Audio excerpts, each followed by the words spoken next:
가족인데 그 정도도 못 해주냐? 네 동생이 죽게 생겼는데 형이 돼가지고 말이야.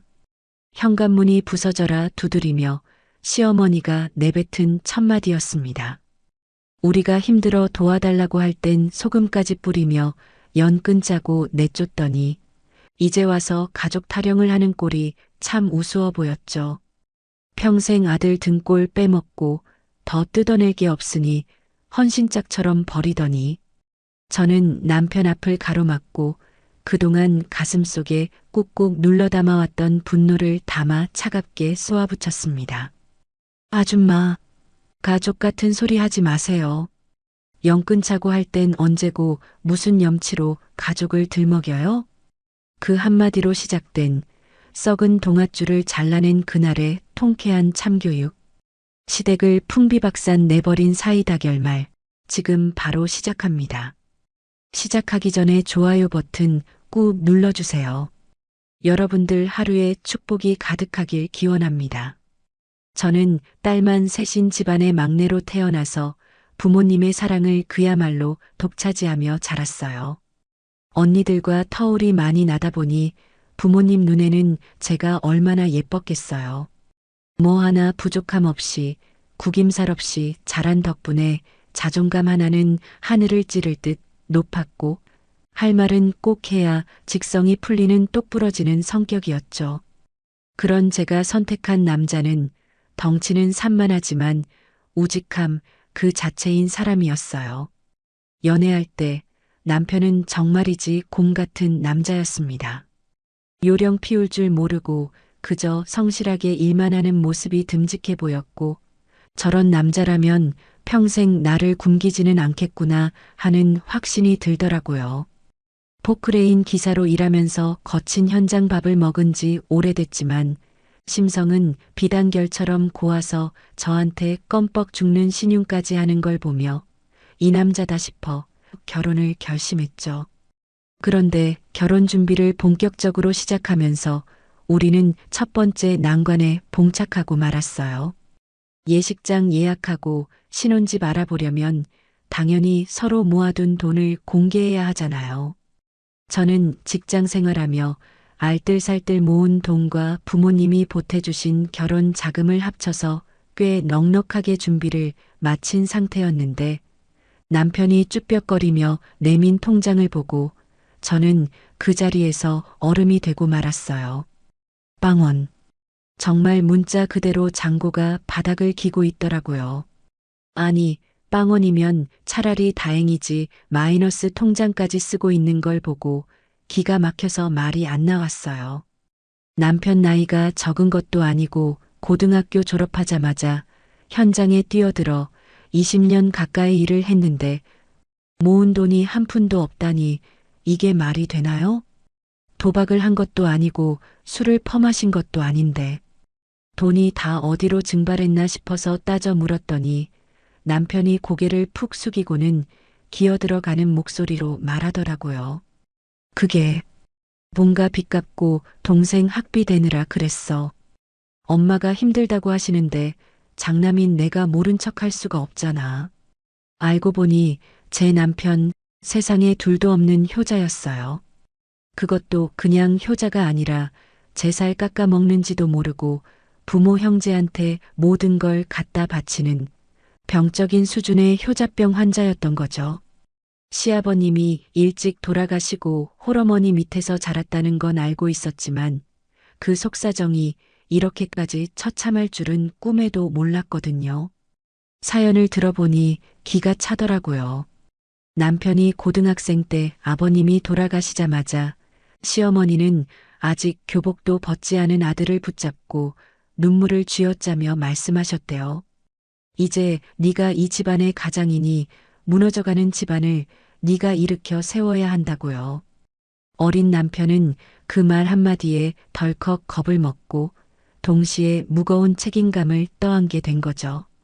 친구들은 대학 가서 캠퍼스의 낭만을 즐길 때 남편은 흙먼지 뒤집어쓰며 포크레인 조수로 들어가 기름밥을 먹기 시작했어요. 그렇게 번 돈을 남편은 10원 한 장 허투루 쓰지 않고 몽땅 시어머니 손에 쥐어드렸대요. 자기는 컵라면으로 끼니 때우고 작업복이 해져서 너덜거릴 때까지 입으면서도 집에 돈 갖다 줄 생각에 힘든 줄도 몰랐다는데 그 이야기를 듣는 제 가슴이 다 미어지더라고요. 그런데 정작 그 돈을 받아 챙긴 시어머니는 그 피 같은 돈을 어디다 썼는지 아세요? 전부 둘째 아들, 그러니까 제 남편의 동생이자 서방님 뒷바라지 하는데 쏟아부으셨더라고요. 남편이 땡볕 아래서 땀 뻘뻘 흘리며 일할 때 서방님은 형이 번 돈으로 대학 다니고 어학연수 다녀오고 온몸을 해외 명품 브랜드 옷으로 휘감고 다녔대요. 심지어 서방님이 술 먹고 사고 쳐서 합의금이 필요했을 때도 시어머니는 당연하다는 듯이 남편에게 전화를 걸어 돈을 요구하셨고요. 그때 합의금이 자그마치 5천만 원이었다는데 남편은 그 큰 돈을 마련하려고 대출까지 받아가며 막아줬다는 거예요. 제가 너무 화가 나서 남편 가슴을 퍽 치며 소리쳤어요. 자기 바보야? 어떻게 그럴 수가 있어? 자기는 안 먹고 안 입고 번 돈을 왜 동생한테 다 퍼줘? 5천만 원이 누구 집 개 이름이야? 제 말에 남편은 씁쓸하게 웃으며 대답하더라고요. 그래도 어떡해. 하나뿐인 동생인데 정과자 만들 수는 없잖아. 그리고 엄마가 나한테 그러시더라. 역시 우리 장남밖에 없다고. 그 말 들으니까 그냥 다 괜찮아지더라. 그놈의 장남 타령, 우리 장남 최고라는 그 말 한마디가 남편에게는 마약과도 같았던 거예요. 어릴 때부터 가장의 무게를 짊어지느라 사랑받고 응석 부릴 틈도 없었던 남편은 시어머니가 던져주는 그 칭찬 한 조각을 받아먹기 위해 자신의 인생을 송두리째 갈아 넣고 있었던 거죠. 인정받고 싶어서 사랑받고 싶어서 발버둥 치는 그 모습이 너무 짠하고 안쓰러워서 저는 그때 남편을 꼭 안아줄 수밖에 없었어요. 하지만 결혼 후에도 시댁의 횡포는 멈출 줄을 모르더라고요. 결혼하면 좀 나아지겠지 했던 건 제 순진한 착각이었죠. 시어머니는 며느리가 들어왔으니 이제 돈줄이 하나 더 생겼다고 생각하시는 건지 요구사항이 날이 갈수록 대범해지셨습니다. 신혼여행 다녀오자마자 시어머니한테 전화가 왔는데 첫마디는 안부 인사가 아닌 바로 돈 이야기였어요. 예, 막내 이번에 장가 가려는데 집 구하는 게 만만치가 않다더라. 형인 네가 좀 보태줘야 하지 않겠냐? 너희는 맞벌이 하니까 여유 좀 있잖니. 기가 막혀서 말이 안 나오더라고요. 우리는 전세 자금 대출받아서 겨우 시작했는데 서방님은 집을 사주라는 게 말이 되나요? 남편이 난처해하며 우물쭈물하니까 시어머니 목소리가 단박에 날카로워지더라고요. 너 지금 엄마 말 거역하는 거냐? 키워준 공도 모르고 결혼한 지 얼마나 됐다고 마누라 치마폭에 쌓여서 네 동생 나 몰라라 하겠다는 거야? 내가 널 어떻게 키웠는데? 수화기 너머로 들려오는 그 쩌렁쩌렁한 목소리에 제가 다 심장이 벌렁거리는데 남편은 익숙하다는 듯 한숨을 푹 쉬더라고요. 그뿐만이 아니에요. 김장철 되면 배춧값 내놔라. 친구들은 다 해외여행 가는데 나만 못 가니 여행 보내달라. 툭하면 전화해서 돈 타령을 하시는데 정말이지 노이로제 걸릴 지경이었어요. 제가 참다 못해 남편에게 따졌어요. 여보, 우리도 이제 가정을 꾸렸잖아. 언제까지 어머님한테 휘둘릴 거야? 우리 미래는 생각 안 해? 서방님은 사지가 멀쩡한데 왜 자기가 집까지 해줘야 해? 그러면 남편은 고개를 푹 숙인 채 세상 잃은 표정으로 말해요. 미안해. 이번 한 번만, 딱 이번 한 번만 도와주자. 엄마가 저렇게 원하시는데 내가 어떻게 거절해. 내가 더 열심히 일해서 벌게. 응? 남편의 그 간절한 눈빛을 보면 마음이 약해져서 넘어가주고 또 넘어가주고 했던 게 화근이었나 봐요. 남편은 무리해서라도 시어머니 요구를 들어드렸고 시어머니는 돈을 받을 때만 잠깐 남편을 추켜 세워주셨어요. 아이고, 역시 우리 큰아들이 최고다. 내 새끼, 엄마가 믿는 건 너밖에 없는 거 알지? 그 영혼 없는 칭찬 한마디에 남편은 해벌쭉 웃으며 세상을 다 가진 듯 행복해 하더라고요. 저는 그 모습을 볼 때마다 가슴 한구석이 답답하게 막혀왔습니다. 남편은 효자가 아니라 가족이라는 이름으로 포장된 착취 구조 속에서 영혼까지 빨리고 있는 희생양이었으니까요. 하루는 남편이 야근하고 늦게 들어왔는데 얼굴이 흑빛이 되어 있더라고요. 무슨 일 있냐고 물었더니 시어머니가 또 전화를 하셔서 서방님 차 바꿔주게 돈 좀 붙이라고 했다는 거예요.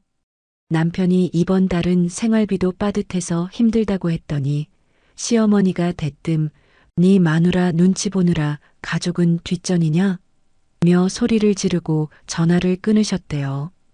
남편은 베란다에 나가서 담배를 피우며 한참을 멍하니 서 있었어요. 그 넓은 등판이 어찌나 작고 초라해 보이던지 저는 다가가서 남편의 등을 가만히 쓸어내렸어요. 여보, 자기 잘못 아니야. 그러니까 너무 자책하지 마. 자기는 할 만큼 했어. 아니, 넘치도록 했어. 남편이 뒤를 돌아 저를 보는데 눈가가 붉게 충혈되어 있더라고요. 나 그냥 엄마한테 인정받고 싶었어. 칭찬받고 싶었어. 아버지는 일찍 돌아가시고 엄마는 맨날 동생만 챙기니까 내가 돈이라도 많이 벌어다 드리면 나 좀 봐주실까 해서. 그래서 죽어라 일만 했는데. 남편의 떨리는 목소리에 담긴 그 깊은 외로움과 결핍이 제 가슴을 후벼 파는 것 같았어요. 덩치는 산만한 사람이 어린아이처럼 울먹이는 걸 보면서 저는 결심했죠. 이 사람이 시댁의 그늘에서 벗어나 진짜 행복을 찾을 수 있게 내가 도와줘야겠다고요. 하지만 그때는 몰랐어요. 시댁이라는 늪이 생각보다 훨씬 깊고 질척거린다는 것을요. 그리고 우리가 그 늪에서 빠져나오기 위해서는 뼈를 깎는 고통과 절망을 겪어야 한다는 사실을 말이죠. 남편의 통장이 텅 비어 있던 건 단순한 숫자의 문제가 아니었어요. 그건 남편의 지난 삶이 가족을 위해 통째로 저당 잡혀 있었다는 증거였고, 앞으로 우리 부부가 헤쳐나가야 할 가시밭길의 예고편이나 다름없었으니까요. 그래도 저는 남편의 성실함을 믿었고 우리의 사랑을 믿었어요. 우리가 힘을 합치면 어떤 시련도 이겨낼 수 있을 거라고 그렇게 순진하게 믿고 있었던 거죠. 하지만 현실은 드라마보다 더 잔혹하게 우리를 몰아붙일 준비를 하고 있었어요. 다가올 폭풍을 짐작조차 하지 못한 채 우리는 그렇게 서로를 의지하며 불안한 하루하루를 버티고 있었답니다. 인생이라는 게 참 그래요. 잔잔한 호수 같다가도 어느 날 갑자기 거대한 쓰나미가 몰려와서 모든 걸 휩쓸어 가버리잖아요.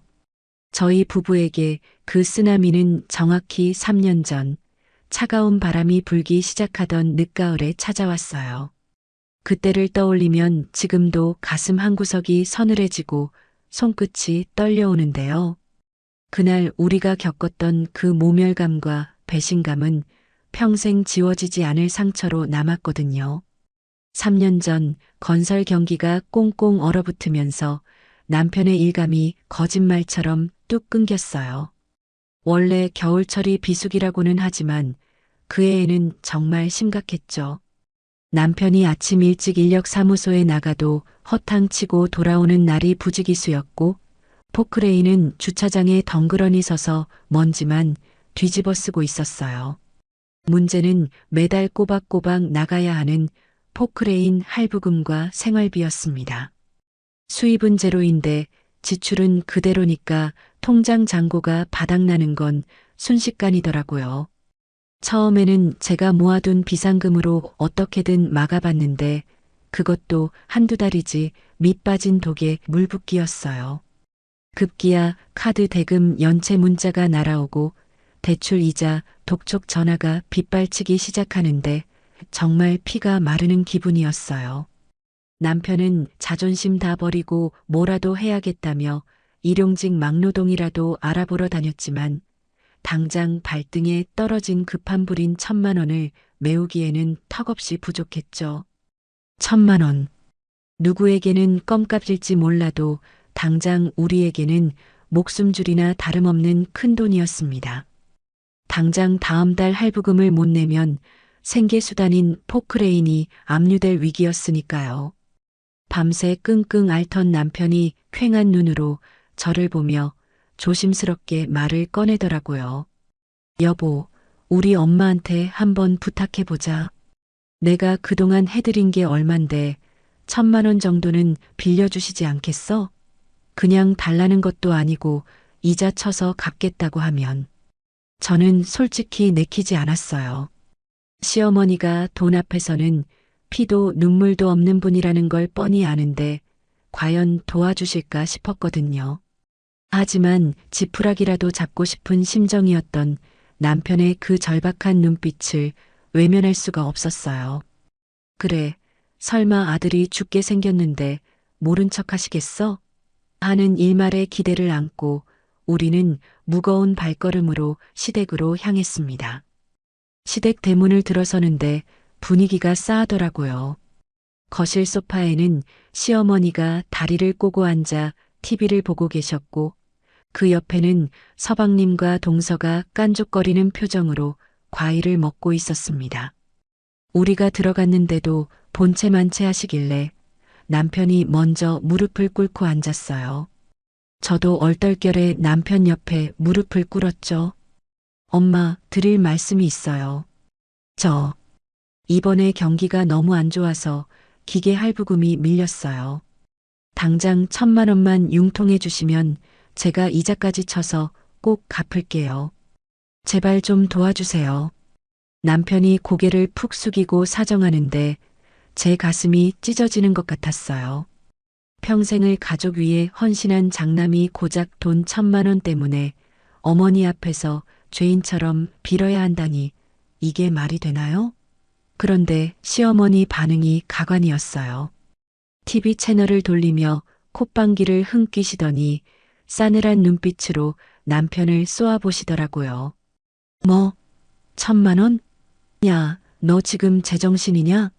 장남이라는 놈이 효도는 못할 망정. 이제 와서 애미 돈을 뜯어가려고 해. 엄마, 뜯어가는 게 아니라 빌려달라는 거잖아요. 포크레인 넘어가게 생겨서 그래요. 저 진짜 급해요. 남편이 울먹이며 매달리는데 옆에서 과일 씹어 먹던 서방님이 끼어들더라고요. 형, 능력 없으면 그냥 기계 팔고 노가다나 뛰지 그래. 왜 엄한 엄마 돈을 넘마? 형수도 그래요. 어떻게 염치 없이 여기까지 와서 돈 타령이에요?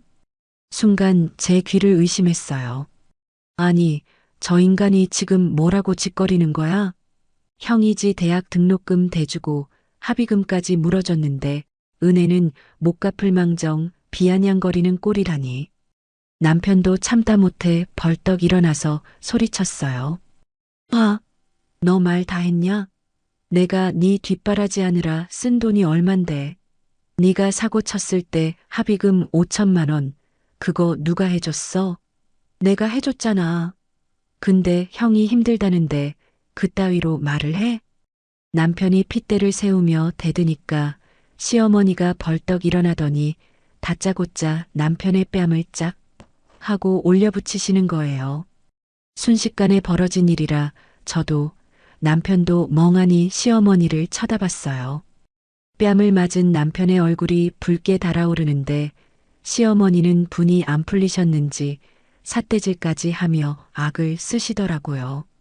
이놈의 자식이 어디서 동생한테 눈을 부라려.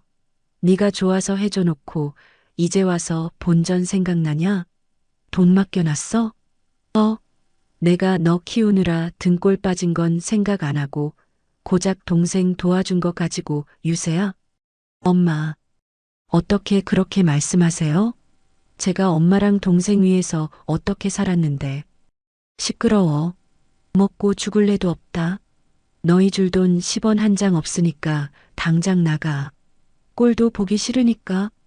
시어머니는 표독스러운 표정으로 단호하게 선을 그으셨어요. 남편의 눈에서 눈물이 주르륵 흘러내리더라고요. 돈을 못 받아서가 아니라 평생을 믿고 의지했던 어머니에게 철저하게 부정당했다는 충격 때문이었겠죠. 남편은 떨리는 목소리로 마지막으로 한 번 더 호소했어요. 엄마, 저 진짜 죽어요. 이번 한 번만 도와주세요. 제가 다시 일어서면 2배, 3배로 갚을게요. 하지만 시어머니는 들은 척도 안 하고 부엌으로 들어가시더니 소금 바가지를 들고 나오셨어요. 그리고는 주저앉아 있는 우리 부부에게 하얀 소금을 착 하고 뿌리시는 거예요. 에이, 재수 없어. 아침부터 돈 타령이나 하고. 당장 안 나가? 앞으로 찾아오지도 마라.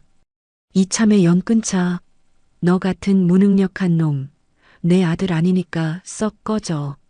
소금 알갱이가 머리 위로, 어깨 위로 후두둑 떨어지는데 그게 마치 돌멩이가 되어 날아오는 것 같았습니다. 너무나도 모욕적이고 비참해서 숨조차 제대로 쉬어지지 않더라고요. 서방님은 뒤에서 낄낄거리며 비웃고 있고 시어머니는 소금 바가지를 든 채 씩씩거리고 서 계시고 그 집 거실은 지옥이나 다름없었죠. 남편은 넋이 나간 사람처럼 멍하니 바닥만 응시하다가 제가 팔을 잡아 끄니까 그제야 비틀거리며 일어났습니다. 우리는 도망치듯 그 집을 빠져나왔어요. 현관문이 쾅 닫히는 소리가 마치 우리 인생의 문이 닫히는 소리처럼 들리더라고요. 차에 타자마자 남편은 핸들을 부여잡고 짐승처럼 울부짖기 시작했어요. 어떻게 나한테 이럴 수가 있어. 내가 어떻게 살았는데. 내가 엄마한테 어떻게 했는데. 남편의 울음소리가 차 안을 가득 채우는데 저는 아무 말도 해줄 수가 없었어요. 그저 남편의 어깨를 감싸 안고 같이 우는 것밖에는요. 평생을 가족을 위해 헌신했던 가장 대리인의 최후가 고작 소금 세례라니. 가족한테 빨대만 꽂히고 다 빨아먹히니까 버려졌구나라는 비참함이 뼈저리게 느껴졌어요. 여보, 미안해. 내가 등신이야. 가족이라고 믿었던 내가 바보 천치지. 남편은 자책하며 가슴을 쥐어뜯었어요. 차가운 겨울바람이 차창을 때리고 빗방울까지 하나둘 떨어지기 시작하는데 우리의 처지가 꼭 저 빗방울 같더라고요. 갈 곳 없이 바닥으로 곤두박질 치는 빗방울. 차 안의 공기는 무겁게 가라앉았고 우리는 서로의 체온에 의지한 채 하염없이 눈물만 흘렸습니다. 그날 우리는 깨달았어요. 시댁이라는 곳은 우리가 기댈 언덕이 아니라 우리를 집어삼키려는 늪이었다는 것을요. 그리고 그 늪에서 빠져나오려면 우리 스스로 살 길을 찾아야 한다는 것을요. 하지만 당장 1,000만 원이라는 거대한 벽 앞에 우리는 너무나 무력했고 절망감은 파도처럼 밀려와 우리를 잠식해버렸어요. 이제 어떡하지? 기계 넘어가면 나 진짜 뭐 해먹고 사나? 남편의 힘없는 중얼거림에 가슴이 철렁 내려앉았어요. 이대로 모든 게 끝나는 걸까? 정말 우리에게는 희망이라는 게 없는 걸까? 빗줄기는 점점 굵어지고 앞이 보이지 않을 정도로 어두컴컴해진 차 안에서 우리는 막막한 미래를 바라보며 떨고 있었어요. 하지만 하늘이 무너져도 솟아날 구멍은 있다던가요? 바닥을 쳤다고 생각했던 바로 그 순간 뜻밖의 곳에서 구원의 손길이 다가오고 있었어요. 우리가 흘린 눈물이 헛되지 않았음을 증명이라도 하듯이 말이죠. 정말이지 사람 인생 한치 앞도 모른다는 말이 딱 맞더라고요. 시댁에서 소금 세례를 맞고 쫓겨난 그날 밤 저희 부부는 한숨도 자지 못했어요. 억울하고 분해서 눈물이 멈추질 않다가 나중에는 당장 코앞에 닥친 현실 때문에 공포가 밀려왔죠. 다음 달 기계 할부금이 빠져나갈 날짜는 시시각각 다가오는데 통장 잔고는 바닥을 기고 있었으니까요. 포크레인이 압류당하면 남편은 손발이 없어지는 거나 마찬가지인데 이걸 어떻게 막아야 하나 눈앞이 캄캄했어요. 남편은 베란다에 나가서 줄담배만 피워대고 저는 안방에서 끙끙 앓다가 무심코 핸드폰을 들었어요. 누구한테라도 털어놓지 않으면 속이 터져 죽을 것 같았거든요. 그 순간 제일 먼저 떠오른 얼굴은 역시나 엄마였어요. 하지만 차마 전화를 걸 수가 없더라고요.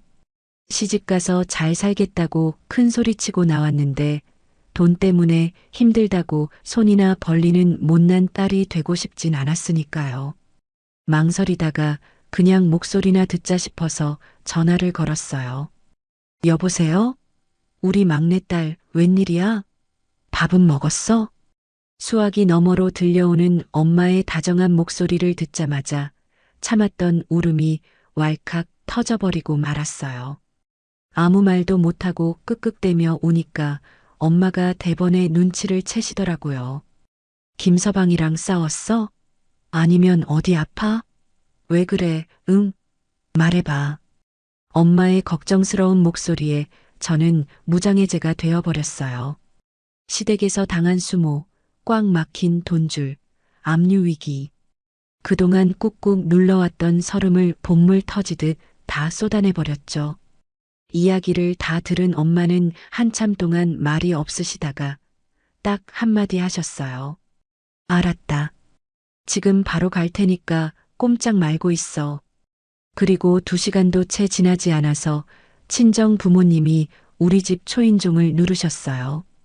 헐레벌떡 달려오신 부모님 얼굴을 보자마자 저는 죄송해서 고개도 못 들고 남편은 죄인이 된 것처럼 어쩔 줄 몰라 하며 거실 한 구석에 서 있었습니다. 아빠는 들어오시자마자 말없이 남편 어깨를 툭툭 두드려 주시는데 그 투박한 손길이 100마디 위로보다 더 뜨겁게 느껴지더라고요. 엄마는 식탁에 앉으시더니 가방에서 통장 하나를 꺼내 제 손에 쥐어주셨어요. 펼쳐보니 잔액란에 5천만 원이라는 숫자가 찍혀 있더라고요. 5천만 원. 부모님이 노후 자금으로 아껴두신 피 같은 돈이었어요. 엄마, 이게 뭐야? 나 이런 거 못 받아. 어떻게 받아? 제가 손을 내저으며 거절하자 엄마가 제 손을 꼭 잡으며 단호하게 말씀하셨어요. 잔말 말고 받아. 가족은 힘들 때 비빌 언덕이 되어주는 거야. 네가 무너지면 나도 무너져. 우선 갚을 생각 말고 당장 급한 불부터 꺼. 기계 뺏기면 김서방 다시 일어서기 힘들잖니. 옆에 계시던 아빠도 거드셨어요. 자네 기죽지 말게. 살다 보면 비도 오고 눈도 오는 법이야. 이 돈으로 일단 숨구멍부터 트고 다시 시작하면 돼. 자네는 성실하니까 뭐든 할 수 있어. 그 말씀을 듣는데 남편이 그 자리에 주저앉아 펑펑 울기 시작했어요. 덩치 큰 남자가 어린아이처럼 엉엉 소리 내어 우는데 그동안 혼자 짊어졌던 마음의 짐이 얼마나 무거웠을까 싶어 저도 같이 울었죠. 남편은 장인어른, 장모님 앞에서 무릎을 꿇고 맹세했습니다. 장모님, 장인어른 정말 죄송합니다. 그리고 감사합니다. 평생 이 은혜 잊지 않고 살겠습니다. 제가 죽으림을 다해서 꼭 보답할게요. 진짜 열심히 살겠습니다. 남편의 울음 섞인 다짐에 엄마는 그래, 그거면 됐다. 밥은 먹었어? 밥부터 먹자며 부엌으로 들어가 쌀을 씻으셨어요. 그날 우리가 먹은 밥은 눈물 젖은 밥이었지만 세상 그 어떤 진수성찬보다 따뜻하고 든든했어요. 친정 부모님의 도움으로 급한 불을 끄고 나니 남편의 눈빛이 달라지더라고요. 예전에 그저 착하기만 했던 순둥이가 아니었어요. 도끼를 품었다고 해야 할까요? 반드시 성공해서 보란듯이 갚겠다는 오기가 생긴 것 같았죠. 남편은 새벽 4시면 일어나서 현장으로 나갔어요. 일감이 없으면 인력사무소에 가서 잡부일이라도 마다하지 않았고 밤에는 대리운전까지 뛰며 닥치는 대로 돈을 벌었어요. 좀 쉬어가면서 해라고 말려도 남편은 지금 쉴 때가 아니야. 장인어른 얼굴 볼 면목이라도 만들려면 이 정도는 아무것도 아니야라며 고집을 꺾지 않더라고요. 그렇게 미친 듯이 일하던 어느 날 정말 기적 같은 기회가 찾아왔어요. 친정 아빠가 동네 기원에서 바둑을 두시다가 지인분을 만나셨는데 알고 보니 그분이 이번에 큰 광급 공사를 맡게 된 현장 소장님이셨던 거예요. 소장님이 요새 젊은 기사들은 끈기가 없어서 큰일이야. 성실하고 기술 좋은 포크레인 기사 어디 없나? 하고 한탄하시더래요. 그 얘기를 듣자마자 아빠가 무릎을 탁 치며 사위 자랑을 늘어놓으셨대요. 내 사위라서가 아니라 이 친구가 정말 진국이야. 기술은 말할 것도 없고 성실함 하나는 내가 보증하네. 새벽부터 밤까지 요령 한 번 안 피우는 친구야. 한번 써봐. 절대 후회 안 할 걸세. 아빠의 강력한 추천 덕분에 남편은 그 광급 공사 현장에 투입될 수 있었어요. 사실 처음에는 백으로 들어왔다는 시선 때문에 텃세도 좀 있었대요. 하지만 남편이 누구예요? 묵묵히 실력으로 보여주는 사람이잖아요. 남들보다 30분 일찍 출근해서 장비 점검하고 점심시간에도 쉬지 않고 도면 보면서 작업 구상하고 힘든 일은 먼저 나서서 처리하는 모습을 보이니까 동료들도 서서히 마음을 열기 시작했다더라고요. 특히 남편의 포크레인 기술은 정말 예술이었거든요. 좁은 공간에서도 기가 막히게 굴착하고 마무리 작업도 깔끔하게 해놓으니까 소장님이 김 기사, 자네 물건이네 물건이야. 라며 엄지를 치켜 세우셨대요. 이 현장을 계기로 남편의 평판이 업계에 쫙 퍼지기 시작했어요. 김 기사한테 맡기면 일 처리가 깔끔하다, 책임감 강하고 성실하다는 소문이 나면서 일감이 꼬리에 꼬리를 물고 들어오는 거예요. 예전에는 일감 구하러 여기저기 쫓아다녀야 했다면 이제는 전화기가 불날 정도로 작업 의뢰가 쏟아지는 상황이 된 거죠. 저도 가만히 있을 수 없어서 남편의 스케줄 관리를 돕기 시작했습니다. 작업 일지 정리하고 견적서 보내고 거래처 사장님들 경조사까지 챙기면서 내조를 했죠. 남편이 현장에서 땀 흘려 일하는 동안 저는 뒤에서 든든하게 받쳐주는 파트너가 되어주기로 한 거예요. 어느 날 저녁 남편이 흑투성이가 된 작업복 차림으로 들어오면서 활짝 웃더라고요. 손에는 제가 좋아하는 치킨 한 마리가 들려 있었고요. 여보, 나 오늘 또 계약 하나 따냈다. 이번엔 꽤 큰 공사야. 소장님이 나 아니면 안 된다고 사정을 하시네. 하하. 세상을 다 가진 듯 웃는 남편을 보는데 제 눈시울이 붉어지더라고요.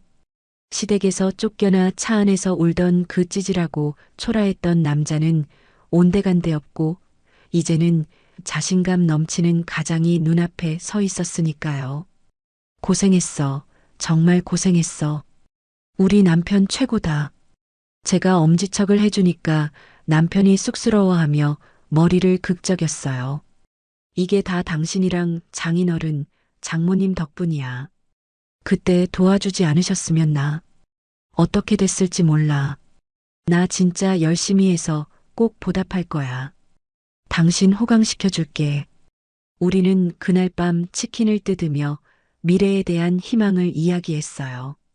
빚 갚는 계획도 세우고 나중에 돈 많이 벌면 부모님 모시고 여행 갈 계획도 세우고요.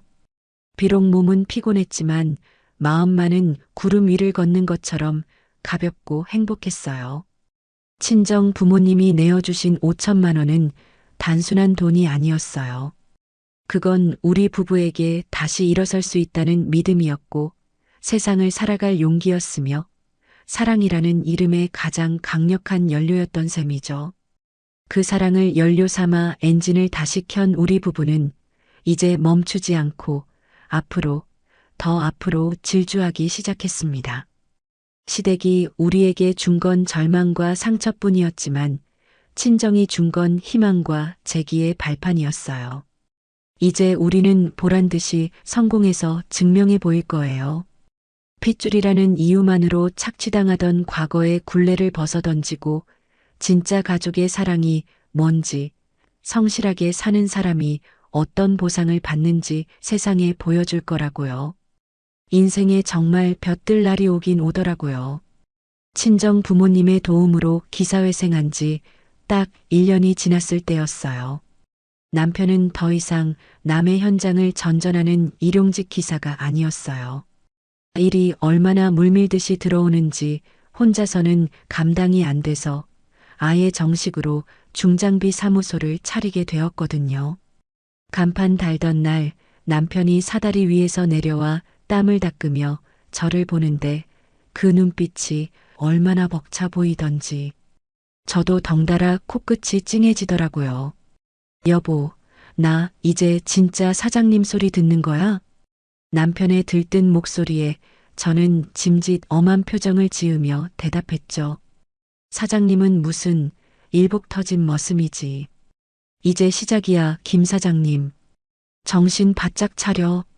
저도 다니던 직장을 그만두고 남편 사무실의 격리 겸 자금 관리자로 합류했어요.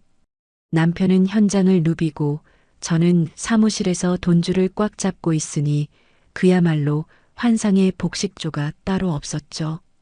남편이 밖에서 벌어온 돈이 헛되이 새나가지 않도록 제가 꼼꼼하게 장부를 관리했고 덕분에 통장 잔고는 하루가 다르게 불어났습니다.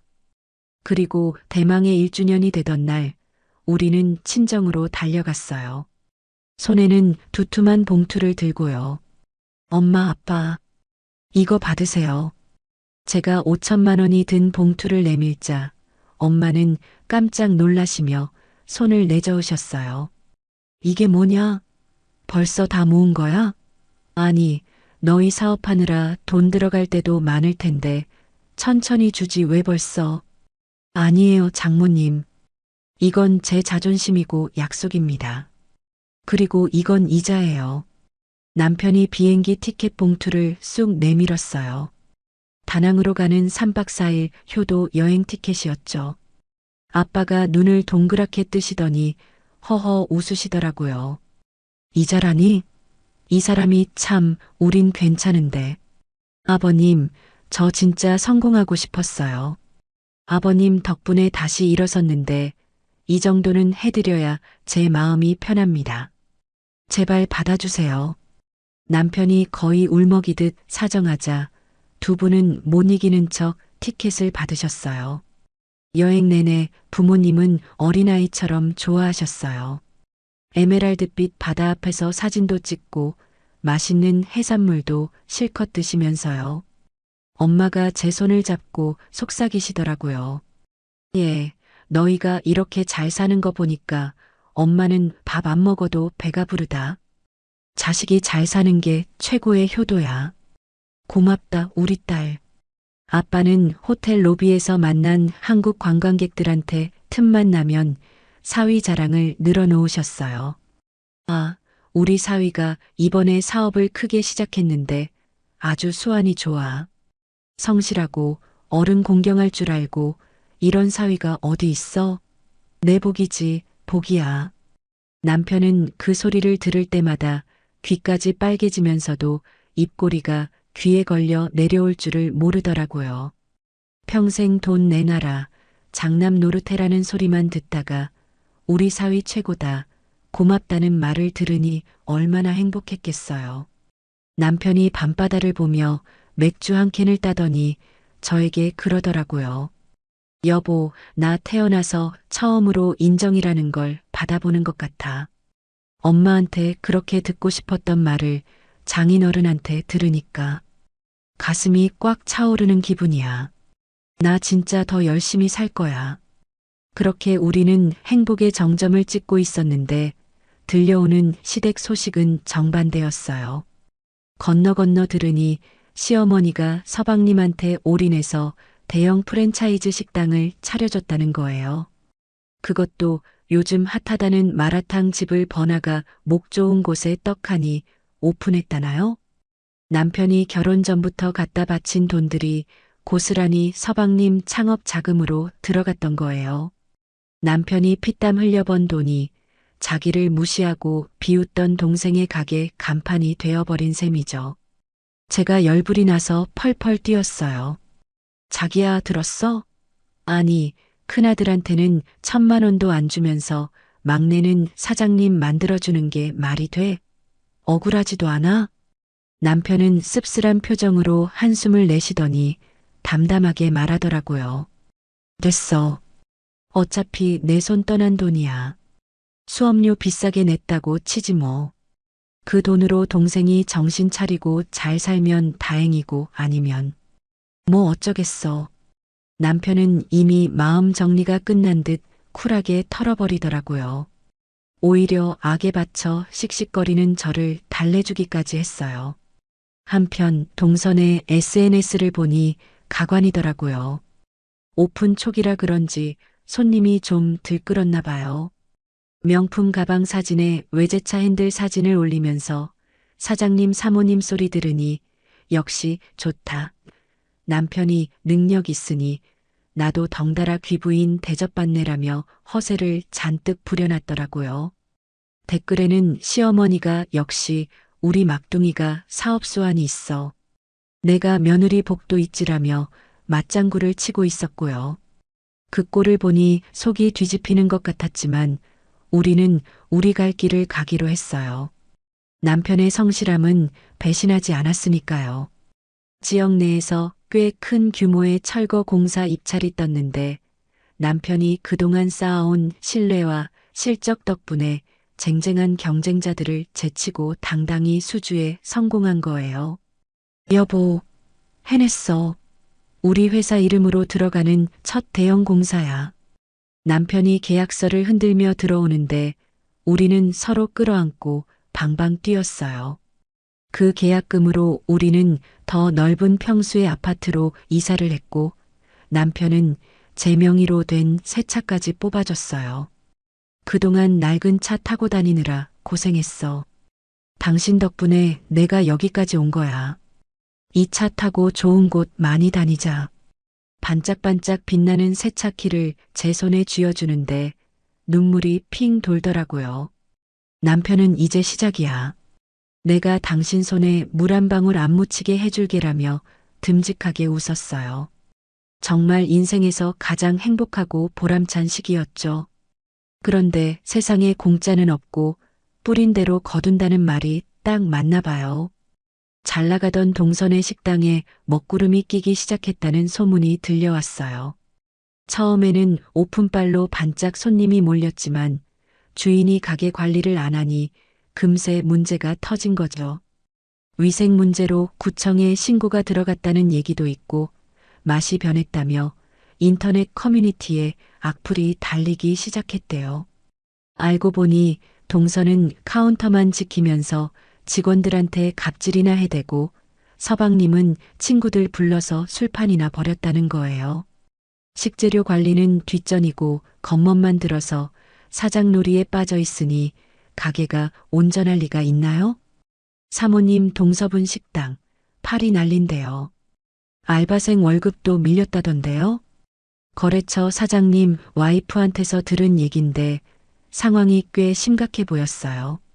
손님은 급감하고 재료비는 오르고 임대료 낼 돈도 없어서 허덕인다는 소문이었죠. 시어머니가 가게에 나와서 설거지라도 돕는다는데 이미 등 돌린 손님들 마음을 잡기엔 역부족이었나 봐요. 우리는 승승장구하며 하늘 높이 날아오르고 있는데 그들은 서서히 하지만 확실하게 바닥을 향해 추락하고 있었어요. 남의 불행을 고소해야 하면 안 되지만 솔직히 말해서 사필기정이라는 사자성어가 머릿속을 맴도는 건 어쩔 수 없더라고요. 여러분, 정말 인생은 롤러코스터 같다고 하잖아요. 밑바닥까지 떨어졌다가도 어느새 가장 높은 곳까지 올라가 있는 게 우리네 삶인 것 같아요. 저와 남편에게는 바로 지금이 그 롤러코스터의 정점이자 가장 환하게 빛나는 순간이었어요. 남편의 사업이 그야말로 날개를 달고 날아올랐거든요. 처음에는 작은 사무실에서 시작했지만 이제는 어엿한 중견 중장비 기업으로 성장해서 지역 사회에서도 꽤 유명세를 타게 되었어요. 그러던 어느 날 지역 신문사에서 인터뷰 요청이 들어왔어요. 대표님의 성실하고 정직한 경영 철학이 지역 경제에 귀감이 되고 있습니다. 꼭 한번 뵙고 싶습니다. 기자님의 전화를 받고 남편은 쑥스러워서 어쩔 줄 몰라 하더라고요. 하지만 저는 기회를 놓치지 않았죠. 남편의 성공 스토리가 세상에 알려진다는 생각에 제가 더 신나서 인터뷰 일정을 잡았어요. 그리고 며칠 뒤 신문 한 면을 가득 채운 남편의 사진과 기사를 보는데 가슴이 벅차오르더라고요. 위기를 기회로 바꾼 뚝심의 기업인 김인석의 성공 신화. 헤드라인부터 근사하지 않나요? 저는 그 신문을 곱게 오려서 코팅까지 했어요. 그리고 주말에 친정에 가서 부모님께 보여드렸죠. 아빠는 신문을 받아들고 돋보기까지 쓴 채 한 글자, 한 글자 꼼꼼히 읽어 내려가셨어요. 다 읽으신 아빠의 눈가가 촉촉하게 젖어 있더라고요. 허허, 우리 김서방 정말 장하다. 내 사위가 신문에 다 나고 이제 진짜 성공했네. 엄마도 옆에서 눈물을 글썽이며 남편의 손을 꼭 잡으셨어요. 고생했다. 정말 고생했어. 자네 이렇게 잘 될 줄 알았어. 우리 딸 고생 안 시키고 호강시켜줘서 고마워. 남편은 부모님 말씀에 다 장인어른, 장모님 덕분입니다. 두 분 안 계셨으면 저 여기까지 못 왔어요 라며 겸손하게 고개를 숙였어요. 그 모습이 어찌나 듬직하고 사랑스러운지 저는 그 자리에서 남편을 꽉 끌어안아주고 싶더라고요. 그렇게 행복한 나날을 보내던 중 우리 부부에게 또 하나의 특별한 이벤트가 있었어요. 바로 리마인드 웨딩 촬영이었죠. 처음 결혼할 때는 돈에 쫓겨서 제대로 된 웨딩 사진 한 장 남기지 못했던 게 내심 마음에 걸렸거든요. 이번에는 제가 큰맘 먹고 최고급 스튜디오를 예약했습니다. 하얀 드레스를 입은 저와 턱시도를 입은 남편이 서로를 마주보는데 지난 세월이 주마등처럼 스쳐 지나가더라고요. 좁은 단칸방에서 시작해 빚더미에 앉아 울던 날들, 시댁에서 쫓겨나 절망했던 순간들, 그리고 악착같이 버텨내어 이 자리까지 오게 된 시간들. 그 모든 희로애락이 남편의 눈동자 속에 고스란히 담겨 있었어요. 촬영이 끝나고 우리는 호텔 스위트룸에서 둘만의 파티를 열었어요. 샴페인 잔을 부딪히며 남편이 저를 그윽하게 바라보더라고요. 여보, 나 고백할 거 있어. 뭔데? 또 사고 쳤어? 제가 장난스레 묻자 남편은 진지한 표정으로 제 손을 잡았어요. 아니, 나 당신이랑 처가 덕분에 비로소 사람 구실하고 사는 것 같아. 예전엔 그냥 껍데기뿐인 놈이었는데 당신이 나를 채워줬어. 고마워. 정말 고마워. 다시 태어나도 나 무조건 당신이랑 결혼할 거야. 당신 없인 못 살아. 남편의 고백에 저는 그만 왈칵 눈물을 쏟고 말았어요. 나도 고마워. 포기하지 않고 곁에 있어줘서 우리 앞으로 더 행복하게 살자. 우리는 그날 밤 서로를 꼭 안고 잠들었어요. 세상 그 무엇도 부러울 게 없는 완벽하게 행복한 밤이었죠. 그리고 우리는 이 행복을 나누기로 했습니다. 수익금의 일부를 떼어서 소년소녀 가장들을 돕는 재단에 기부하기로 한 거예요. 우리도 힘들 때 누군가의 도움으로 일어섰잖아. 이제 우리가 그 누군가가 되어줄 차례야. 남편의 제안에 저는 두말 없이 찬성했어요. 기부 증서를 받아들고 뿌듯해하는 남편을 보면서 저는 확신했어요. 이 사람은 성공할 자격이 충분한 사람이라고요. 과거의 상처는 아물고 그 자리에 더 단단한 사랑과 책임감이 자리 잡은 걸 느낄 수 있었죠. 하지만 빛이 강하면 그림자도 짙다고 했던가요? 바로 시댁, 정확히 말하면 동선의 이야기였죠. 처음에는 그냥 장사가 좀 안 된다는 소문 정도였는데 갈수록 상황이 심각해지더라고요. 알고 보니 동선의 부부가 욕심을 부려 무리하게 2호점을 냈다가 쫄딱 망하게 된 거였습니다. 그뿐만이 아니었어요. 본점도 관리가 엉망이라 손님이 뚝 끊긴 마당에 2호점 빚까지 떠안게 되니 감당이 안 되는 건 불보듯 뻔한 일이었죠.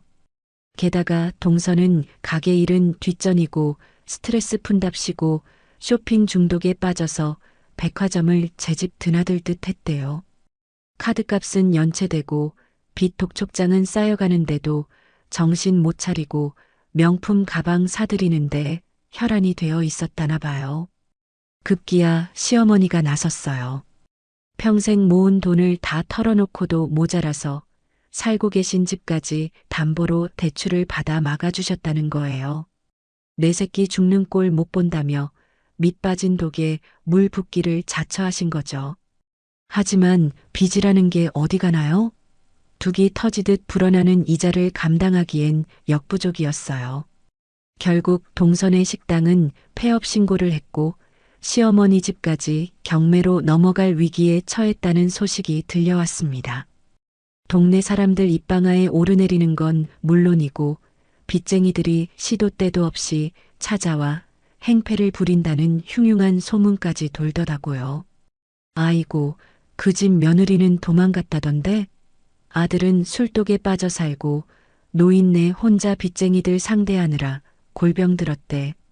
시장 통해서 우연히 들은 아주머니들의 수군거림에 제 가슴이 철렁 내려앉았어요. 물론 우리를 버린 사람들이지만 그래도 남편을 낳아준 어머니인데 마음이 편치만은 않더라고요. 남편에게 이 사실을 말해야 하나 말아야 하나 고민하다가 결국 슬쩍 운을 떼봤어요. 여보, 혹시 어머님 소식 들었어?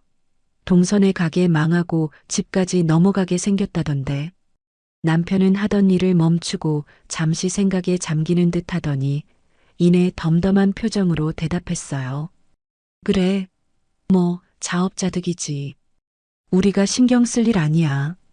그 사람들은 이미 우리 가족 아니잖아. 남편의 말은 차가웠지만 눈빛까지 차갑지는 않았어요. 씁쓸함과 안타까움, 그리고 복잡한 감정이 뒤섞인 눈빛이었죠. 하지만 남편은 더 이상 흔들리지 않았어요. 과거의 미련에 발목 잡히기엔 지금 우리가 지켜야 할 것들이 너무나 소중했으니까요. 동선의 가게 앞을 지나갈 일이 있었는데 그 화려하던 간판이 흉물스럽게 뜯겨나가고 임대문의 종이만 펄럭거리고 있더라고요.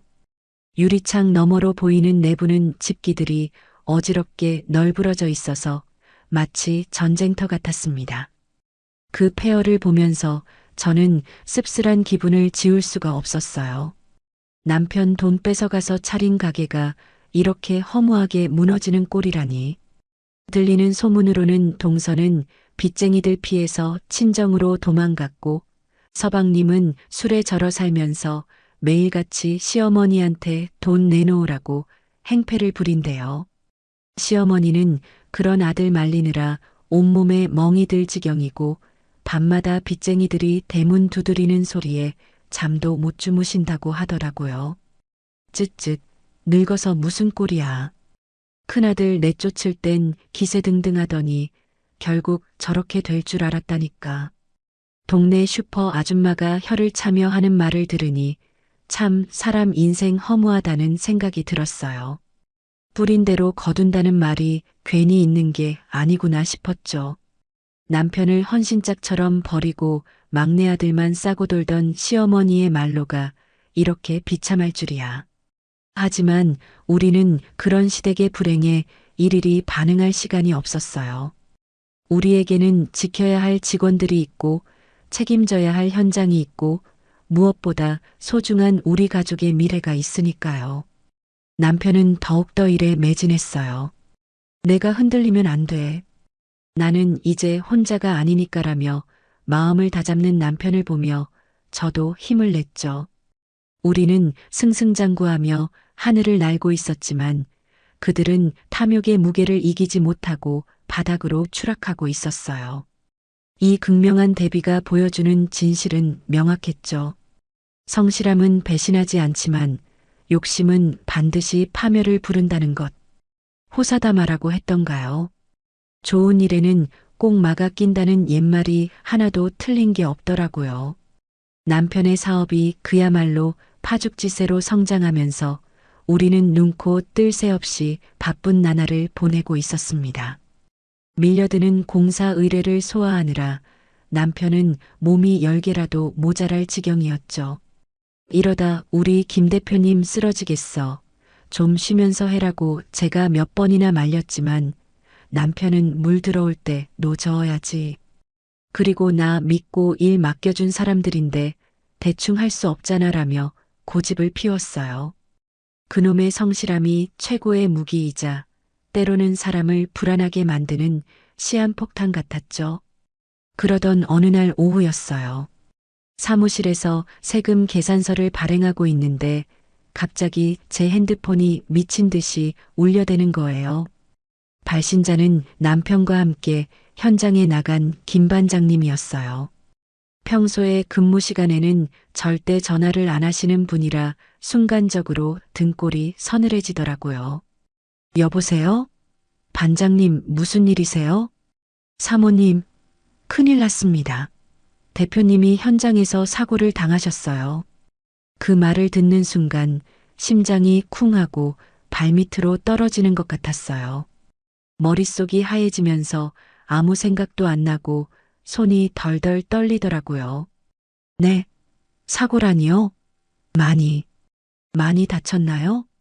의식은요? 다행히 의식은 있으신데 다리가 구조물에 깔려서 다리가 부러진 것 같아요.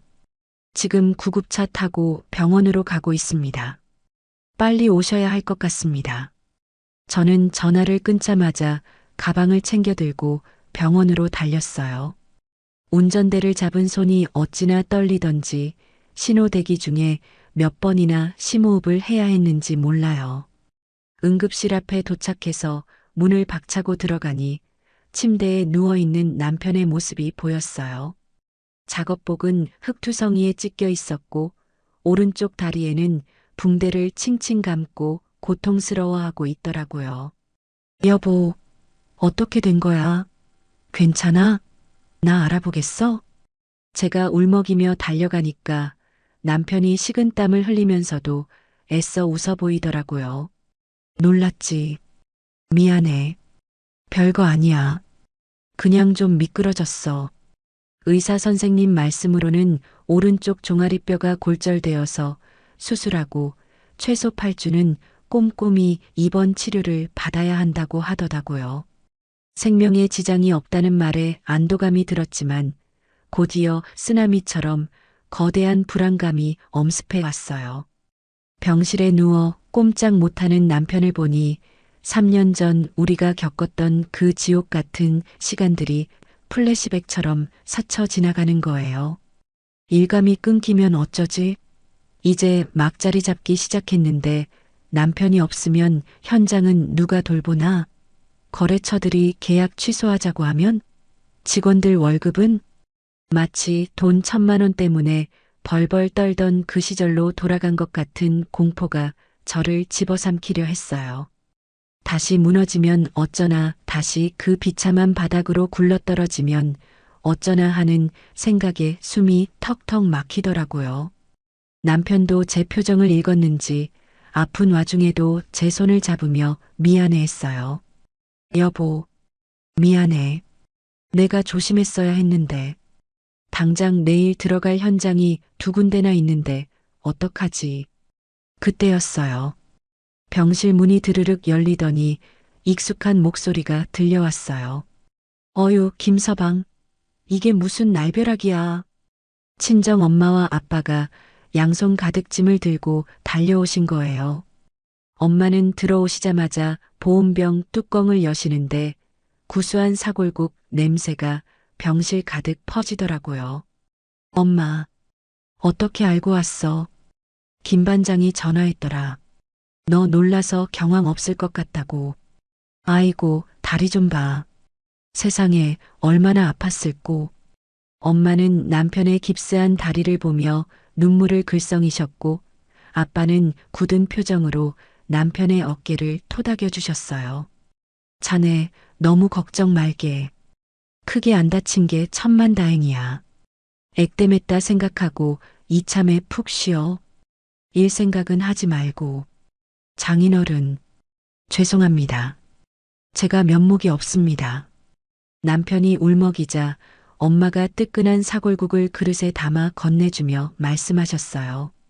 면목 없긴 뭐가 없어. 사람이 살다 보면 다칠 수도 있는 거지. 걱정 마. 낫는 게 우선이지 돈이 대수야? 우리가 도울 테니까 맘 편히 먹어.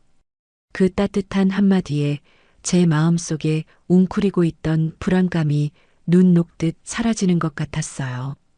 3년 전에는 시댁 식구들에게 돈 없으면 영 끊자라는 소리를 들었지만 지금 우리 곁에는 돈보다 사람이 먼저다라고 말해주는 진짜 가족이 있었으니까요.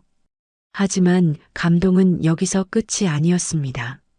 저녁이 되자 작업복을 입은 직원들이 우르르 병실로 몰려왔어요.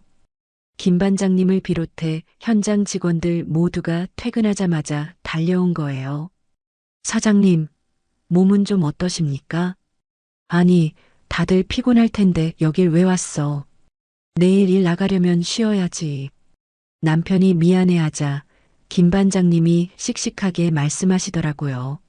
사장님 걱정돼서 일이 손에 잡혀야죠. 그리고 사장님, 현장 걱정은 붙들어 매십시오. 저희가 누굽니까? 사장님이 키운 정예 멤버들 아닙니까? 사장님 안 계셔도 저희가 빈틈없이 돌릴 테니 안심하고 치료만 받으세요. 다른 직원들도 거들었어요. 맞습니다. 저희가 2배, 3배 더 열심히 뛰겠습니다. 거래처 사장님들한테도 저희가 잘 설명해 놨습니다. 다들 김 대표님 쾌유만 빈다고 하시던데요. 그 말을 듣는데 남편의 눈에서 굵은 눈물방울이 뚝뚝 떨어지더라고요. 직원들의 손을 일일이 잡으며 고맙다, 정말 고맙다는 말만 반복했어요. 그동안 남편이 직원들을 가족처럼 아끼고 챙겼던 진심이 이렇게 큰 의리가 되어 돌아온 것이었죠. 직원들이 돌아가고 난 뒤 저는 남편에게 단호하게 말했어요. 여보, 들었지? 당신 혼자가 아니야. 그리고 나도 있잖아. 내가 내일부터 당신 대신 현장 돌게. 거래처 미팅도 내가 가고 결제도 내가 할 거야. 당신은 아무 생각 말고 나을 궁리만 해. 알았어? 남편은 놀란 눈으로 저를 쳐다보다가 이내 고개를 끄덕이며 제 손을 꽉 잡았어요. 그래. 당신만 믿을게. 내 마누라 진짜 든든하다. 다음 날부터 저는 운동화 끈을 질끈 동여매고 현장으로 출근했어요. 흙먼지 날리는 공사판을 누비며 작업 진행 상황을 체크하고 까다로운 거래처 사장님들을 만나서 고개를 숙이며 양해를 구했죠. 대표님이 안 계셔서 불안한데 라고 난색을 보이는 분들에게는 제가 직접 도면을 펼쳐놓고 설명하며 설득했어요. 사장님, 저희 남편 다리는 부러졌어도 머리는 멀쩡합니다. 매일 병실에서 저랑 화상회의하면서 체크하고 있고요. 무엇보다 저희 직원들 실력 아시잖아요? 제가 책임지고 기한 내에 완벽하게 끝내겠습니다. 믿고 맡겨주십시오. 처음에는 쭈뼛거리던 저도 며칠 지나니까 목소리에 힘이 들어가고 눈빛이 매서워지더라고요. 낮에는 현장에서 소리 지르며 지휘하고 밤에는 병원으로 가서 남편 병간호를 하는 강행군이었지만 하나도 힘들지 않았어요. 오히려 우리가 함께 일궈온 이 회사를 지켜야 한다는 사명감에 에너지가 솟구쳤죠. 일주일쯤 지났을까요? 병실에서 남편과 늦은 저녁을 먹는데 남편이 숟가락을 내려놓고 저를 그윽하게 바라보더라고요. 여보, 나 이번에 다치고 나서 깨달은 게 있어. 뭔데? 몸 조심해야겠다? 그것도 그렇지만 나 인생 헛살지 않았구나 싶어. 당신, 장인어른, 장모님, 그리고 우리 직원들. 내가 쓰러지니까 다들 자기 일처럼 나서서 도와주잖아. 예전엔 내가 모든 걸 짊어져야 한다고 생각했는데 그게 아니었어. 나한테는 이렇게 든든한 내 편이 있었어. 남편의 고백에 가슴이 뭉클해졌어요. 과거 효자병에 걸려 가족에게 착취당하면서도 인정받지 못해 외로워했던 남편은 이제 없었어요. 사랑받고 존중받고 함께하는 기쁨을 아는 남자가 되어 있었죠. 그래. 그러니까 이제 혼자 다 하려고 하지 마. 퇴원하면 시스템부터 싹 바꾸자. 직원들한테 권한도 좀 넘겨주고 당신은 경영에만 집중해. 우리 오래오래 건강하게 일해야지. 남편은 제 말에 깊이 공감하며 고개를 끄덕였어요. 위기라고 생각했던 이번 사고가 오히려 우리 부부의 신뢰를 확인하고 회사의 시스템을 재정비하는 전화위복의 계기가 된 셈이었죠. 남편은 병상에 있는 동안 경영 관련 책도 읽고 앞으로 회사를 어떻게 키워나갈지 구체적인 청사진을 가리기 시작했어요. 드디어 2달간의 입원 생활을 마치고 남편이 퇴원하는 날이 왔어요. 아직 목발을 짚어야 했지만 표정만은 그 어느 때보다 밝고 건강해 보였죠. 직원들이 병원 앞까지 마중 나와서 꽃다발을 건네주고 친정 부모님은 집에서 갈비찜을 해놓고 기다리고 계셨어요. 아이고, 우리 김 대표 살 빠진 것 좀 봐. 어서 와서 밥 먹자. 온 가족이 둘러앉아 웃음꽃을 피우며 식사를 하는데 이게 바로 천국이구나 싶더라고요. 남편은 갈비를 뜯으며 집밥이 최고다, 처가가 최고다를 연발했고요. 모든 시련이 끝나고 이제 다시 꽃길만 걸을 일만 남았다고 생각했어요. 그런데 평화는 예고 없이 깨지는 법인가 봐요. 남편이 퇴원하고 며칠 뒤 한가로운 오후였어요. 남편은 거실 소파에 앉아 깁스한 다리를 주무르며 재활 운동을 하고 있었고 저는 옆에서 사과를 깎고 있었죠. 창밖으로 들어오는 햇살이 따뜻해서 아, 이게 행복이구나 싶어 저도 모르게 콧노래가 나오더라고요. 그때였어요. 딩동딩동딩동. 현관벨이 미친 듯이 울려대기 시작했어요. 아주 작정을 하고 연타를 날리는 소리였죠. 인터폰 화면이 켜지면서 누군가의 얼굴이 클로즈업 되는데 순간 저와 남편의 동작이 그대로 얼어붙고 말았습니다. 화면 속에는 헝클어진 머리에 초라한 행색을 한 시어머니가 서 있었어요. 눈은 퀭하고 입가엔 도끼가 서려 있는 게 마치 지옥에서 온 사자 같았죠. 품에는 낡은 보따리 하나를 품고 있었고요. 문 열어. 너네 안에 있는 거 다 안다. 인터폰 너머로 시어머니의 악을 쓰는 목소리가 생생하게 들려왔어요. 3년 전 우리에게 소금을 뿌리며 연 끊자고 했던 그 목소리였죠. 남편은 사색이 되어 인터폰 화면을 뚫어지게 쳐다봤어요. 엄마가 여길 어떻게 해?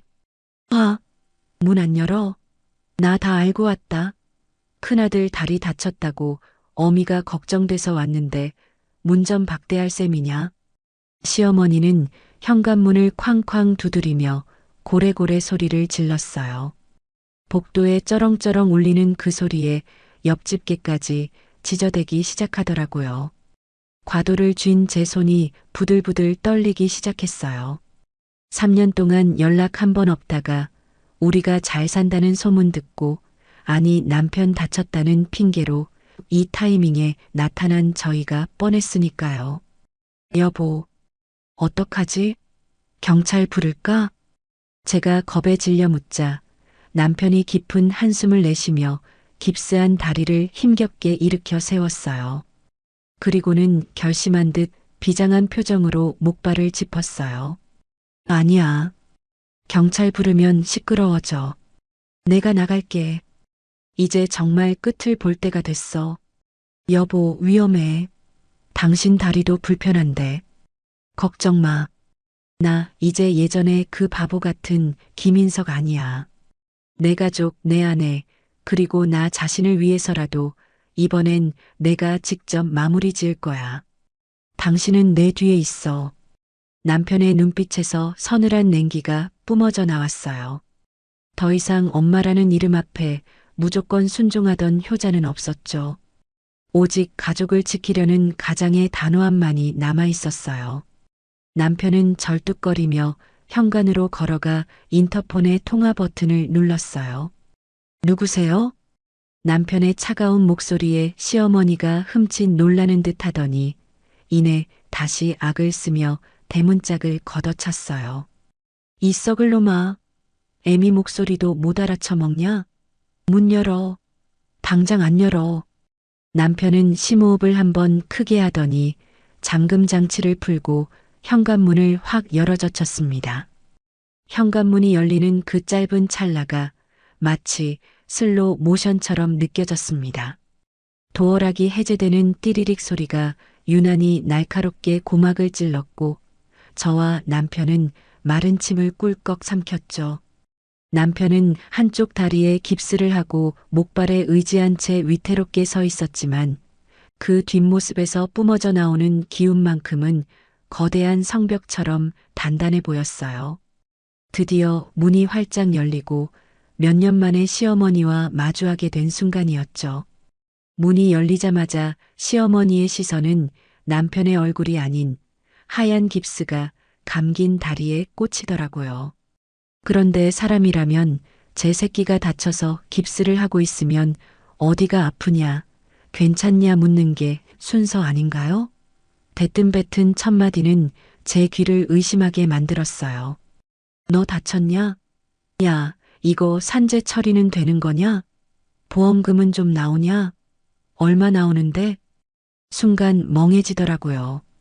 걱정이나 안부는커녕 아들의 부러진 다리를 보자마자 동계산부터 하는 저 눈빛. 마치 고깃덩어리 등급 매기듯 훑어보는 그 탐욕스러운 눈빛에 소름이 돋았어요. 남편도 기가 막힌지 헛웃음을 터뜨리더군요. 그 뻔뻔함에 제 이성의 끈이 툭 하고 끊어지는 소리가 들렸습니다. 저는 더는 참지 못하고 남편 앞으로 나서며 소리쳤어요. 어머님, 지금 그게 아들 보고 할 소리세요? 몇 년 만에 찾아와서 한다는 소리가 고작 보험금 타령이에요? 어머님은 아들 다리보다 돈이 먼저세요? 제 목소리가 복도에 쩌렁쩌렁 울렸지만 시어머니는 눈 하나 깜짝 안 하시더라고요. 오히려 귀찮다는 듯 손을 휘휘 내저으며 저를 밀치려 드셨죠. 에이, 시끄러워. 넌 좀 빠져라. 어디 감히 네가 끼어들어? 야, 너 말 좀 해봐라. 네가 형인데 동생이 지금 길바닥에 나앉게 생겼는데 보고만 있을 거냐? 너희는 이렇게 좋은 아파트 살면서 동생은 빚쟁이한테 쫓겨다니는데 잠이 오냐고. 시어머니는 특유의 그 형님 노릇 프레임을 씌우며 남편의 죄책감을 자극하려 들었어요. 예전 같았으면 남편은 고개를 숙이고 죄송해요라며 어쩔 줄 몰라 했겠죠.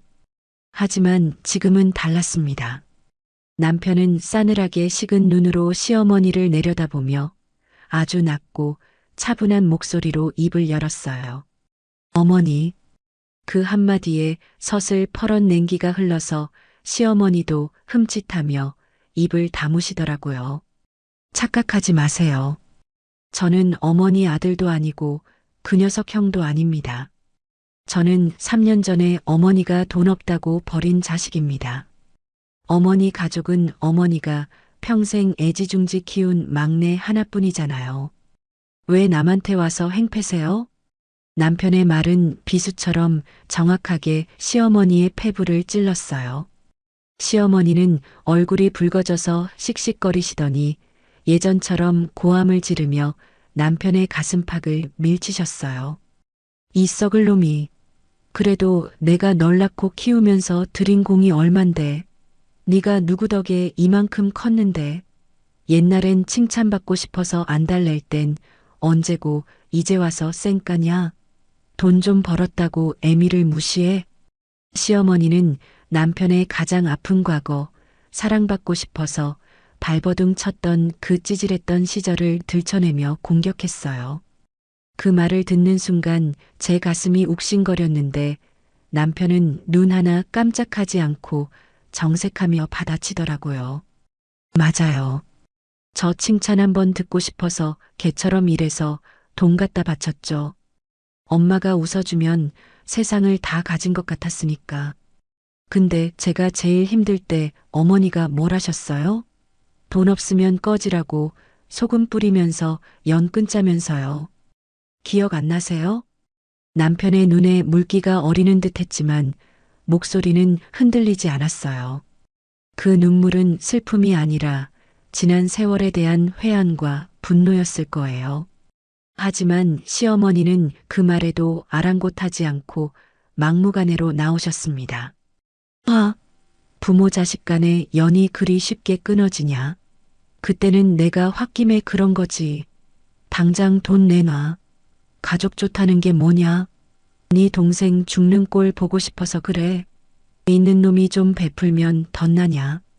시어머니는 악을 쓰며 신발을 신은 채로 집 안으로 들어오려고 발버둥을 치셨어요. 그 탐욕스러운 눈빛은 마치 굶주린 하이에나 같았죠. 남편이 목발로 현관을 딱 가로막으며 차갑게 비웃었어요. 가족이요? 엄마가 3년 전에 연 끊자고 했을 때 내 가족들은 다 죽었어요. 지금 제 가족은 여기 있는 제 아내, 그리고 장인어른, 장모님뿐입니다. 뭐라? 핏줄이 어디 가겠냐? 피는 물보다 진한 법이야.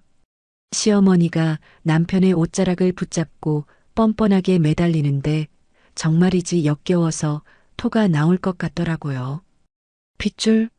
필요할 때만 찾는 게 무슨 핏줄이고 가족일까요? 저는 더 이상 보고만 있을 수 없어서 핸드폰을 꽉 쥐고 앞으로 나섰어요. 그리고 시어머니의 눈을 똑바로 쳐다보며 그동안 가슴속에 담아뒀던 말을 팩트 폭격으로 날렸습니다. 아줌마, 가족 같은 소리 하지 마세요. 어디서 가족 타령이에요? 큰아들이 평생 뼈 빠지게 번 돈 다 뺏어가서 작은아들한테 퍼주고 정작 큰아들이 죽게 생겼을 땐 1,000만 원도 안 빌려줘 놓고 무슨 염치로 이러세요? 양심이 있으면 이럴 수 없죠. 아니, 짐승도 제 새끼는 안 버려요. 아줌마, 너 인연이 미쳤구나. 어디서 시애미한테 눈을 부라리고 바락바락 대들어. 시어머니가 제 머리채를 잡으려고 손을 뻗었지만 남편이 그 손을 거칠게 쳐냈어요. 짝! 소리가 날 정도로 강하게요. 내 아내한테 손대지 마세요. 그리고 다시는 이 사람한테 며느리 취급하지 마세요. 당신 며느리 아니니까. 남편의 서슬 퍼런 기세에 눌려 시어머니가 주춤거리시더니 바닥에 주저앉아 통곡을 하기 시작했습니다. 아이고, 내 팔자야. 자식 키워봤자 소용없다더니. 그래도 내가 널 낳아준 애미다. 낳아준 은혜도 모르는 천하의 불효자놈. 아파트 사람들이 들으라는 듯 악을 쓰며 우는 시어머니를 보며 남편은 지긋지긋하다는 듯 고개를 저었어요. 그리고 마지막 쐐기를 박는 한마디를 던졌죠. 나 낳아준가. 그동안 다 갚았어. 동생 대학비, 유학비, 합의금, 엄마 생활비. 계산해 보니까 5억은 넘게 들였더라고요. 그 정도면 낳아준 값 갚고도 남았잖아요. 이제 더 이상 볼 일 없으니까 가세요. 남편은 문을 닫으려고 했어요. 하지만 시어머니는 문틀을 손으로 꽉 잡고 버티며 악다구니를 썼어요. 못 간다. 돈 내놓기 전엔 한 발짝도 못 나간다. 차라리 날 죽여라. 정말이지 말이 안 통하는 벽을 보고 있는 것 같았어요. 이대로 가다가는 끝도 없겠다 싶어서 저는 미리 준비해둔 핸드폰을 들어 112 버튼을 눌렀어요. 그래요? 그럼 법대로 하죠. 지금 주거침입으로 경찰 부를게요. 동네 망신당하기 싫으면 가세요. 여기 CCTV 다 돌아가고 있고 아까 욕하고 행패 부린 거 다 녹음됐어요. 경찰? 시어머니의 눈동자가 흔들리기 시작했어요. 평생 큰 소리치며 살았지만 공권력 앞에서는 한없이 작아지는 분이라는 걸 제가 잘 알거든요. 게다가 동네방네 소문나서 망신당하는 건 죽기보다 싫어하는 분이시니까요. 네, 지금 연결합니다. 여보세요? 경찰서죠? 여기 웬 낯선 사람이 집에 들어와서 행패를 부리고 안 나가는데요. 제가 통화하는 척 연기를 하자 시어머니가 벌떡 일어나시더라고요. 얼굴이 하얗게 질려서 보따리를 챙겨 들더니 현관 밖으로 후다닥 나가시면서 온갖 저주를 퍼붓기 시작했어요. 에이, 더러워서 간다. 천벌 받으련 놈들. 너희가 잘 먹고 잘 사나 보자. 벼락이나 맞아라. 시어머니는 뒤도 안 돌아보고 엘리베이터 쪽으로 도망치듯 사라지셨어요. 닫히는 엘리베이터 문 사이로 시어머니의 도끼 어린 눈빛이 마지막으로 번득였지만 저는 눈 하나 깜짝하지 않고 노려봐 주었죠. 쾅! 현관문이 닫히고 그제야 집안에 정막이 찾아왔습니다. 마치 태풍이 휩쓸고 지나간 자리처럼 고요했어요. 남편은 현관문에 등을 기댄 채 스르르 주저앉았어요. 목발이 바닥에 뒹굴었지만 남편은 주울 생각도 하지 않고 고개를 떨구고 있더라고요. 저는 조용히 다가가서 남편을 안아주었어요. 남편의 어깨가 미세하게 떨리고 있었거든요. 그건 승리의 기쁨 때문이 아니라 평생을 지배해온 거대한 그림자를 스스로 잘라낸 아픔 때문이었을 거예요. 썩은 동아줄인 줄 알면서도 끈질기게 붙잡고 있었던 가족이라는 미련을 제 손으로 끊어낸 그 심정이 오죽했을까요?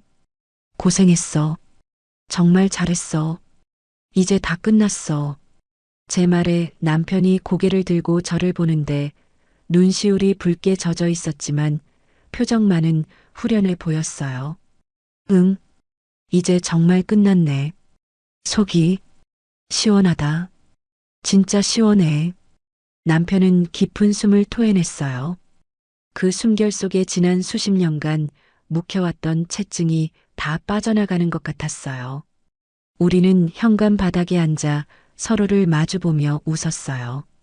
씁쓸하지만 그 어느 때보다 자유롭고 홀가분한 웃음이었죠. 그날 밤 우리는 시댁 식구들의 번호를 모두 차단했어요. 그리고 남편은 핸드폰에 저장된 엄마라는 이름을 삭제했죠. 그 삭제 버튼을 누르는 순간 우리 부부를 올가매던 지긋지긋한 사슬이 완전히 끊어지는 소리가 들리는 듯 했습니다. 시어머니는 아마 동네방네 떠들며 우리 욕을 하고 다니겠죠. 천하의 불효자 놈이라며 억울해할지도 몰라요. 하지만 상관없어요. 진실은 우리 주변 사람들이 다 알고 무엇보다 우리 자신이 아니까요. 우리는 이제 남 눈치 안 보고 우리를 진짜 사랑해주는 사람들과 함께 진짜 행복을 찾아갈 거예요. 비바람이 몰아친 뒤에 땅이 더 굳어진다고 하잖아요. 그날의 소동은 우리 부부를 더욱 단단하게 만들어준 마지막 담금질이었던 셈이에요. 썩은 가지를 쳐냈으니 이제 우리라는 나무는 더 크고 건강하게 자라날 일만 남았겠죠? 그날 시어머니가 쫓겨나듯 도망친 후 한동안 동리가 시끌시끌했어요. 시어머니는 가는 곳마다 우리 부부를 천하의 불효자라고 욕하고 다녔거든요. 아들놈 키워봤자 소용없다. 며느리가 꼬드겨서 애미를 내쫓았다면서 눈물로 호소하고 다녔대요. 처음에는 동네 어르신들도 쯧쯧 그래도 자식이 그러면 안 되지 하며 혀를 찼다고 해요. 하지만 진실은 감춘다고 감춰지는 게 아니잖아요. 이미 알만한 사람들은 다 알고 있었거든요. 남편이 결혼 전부터 월급 통째로 갖다 바친 호구 효자였다는 사실, 시어머니가 그 돈으로 막내 아들만 싸고 돌며 호의호식했다는 사실, 그리고 결정적으로 우리가 가장 힘들 때 소금 뿌리며 내쫓았다는 그 패륜적인 과거가 동네방네 소문이 나버린 거죠. 오히려 시장통 아주머니들이 시어머니 등 뒤에서 수군거리기 시작했어요. 아유, 저 할망구 봐라. 큰아들 피 빨아먹고 버리더니 꼴 좋다. 양심도 없지. 1,000만 원 빌려달라는데 연 끊자고 했다며? 그래놓고 아쉬우니까 찾아와? 나라면 쪽팔려서 못 다녀. 결국 시어머니는 동네에서 고개를 들고 다닐 수 없을 정도로 망신살이 뻗쳤어요.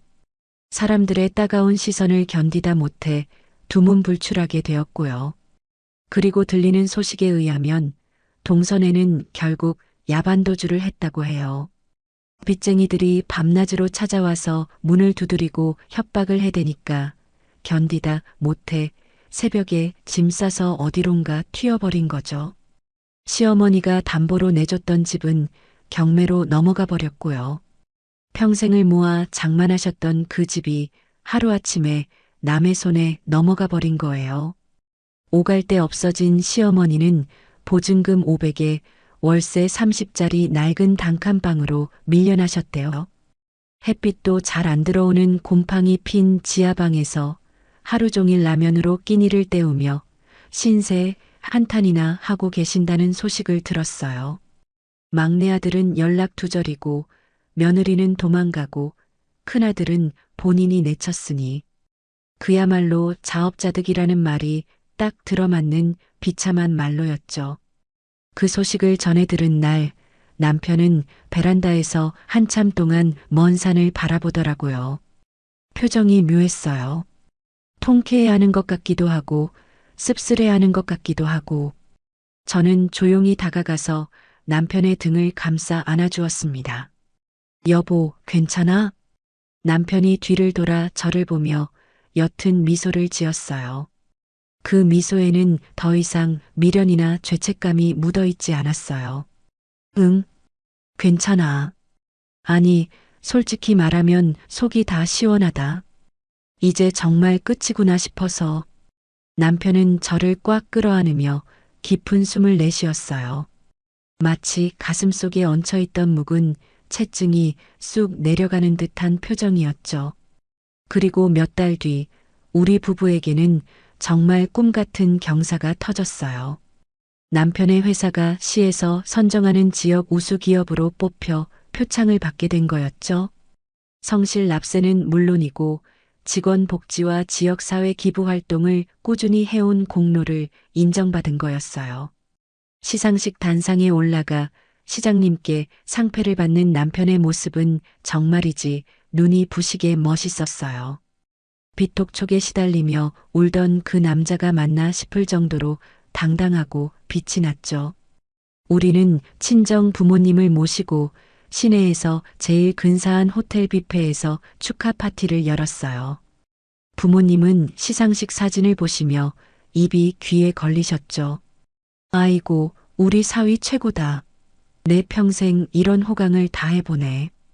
김서방, 정말 고생 많았네. 아빠는 연신 남편의 어깨를 두드리며 자랑스러워하셨고 엄마는 우리 딸이 남자 보는 눈은 있어라며 제 손을 꼭 잡아주셨어요. 아빠가 기분이 좋으셨는지 와인 잔을 높이 드시며 건배 제의를 하셨어요. 자, 우리 김서방. 아니지, 이제 내 아들이지. 낳은 정보다 기른 정이 무섭다지만 나는 자니가 내 친아들보다 더 귀하네. 우리 가족이 되어줘서 고맙네. 아버님. 남편은 울컥했는지 눈시울을 붉히며 잔을 부딪혔어요. 아버님 사랑합니다. 저를 아들처럼 걷어주시고 믿어주셔서 정말 감사합니다. 평생 효도하겠습니다. 허허, 이 사람아. 효도는 무슨. 자네들끼리 알콩달콩 잘 사는 게 효도야. 자, 마시자.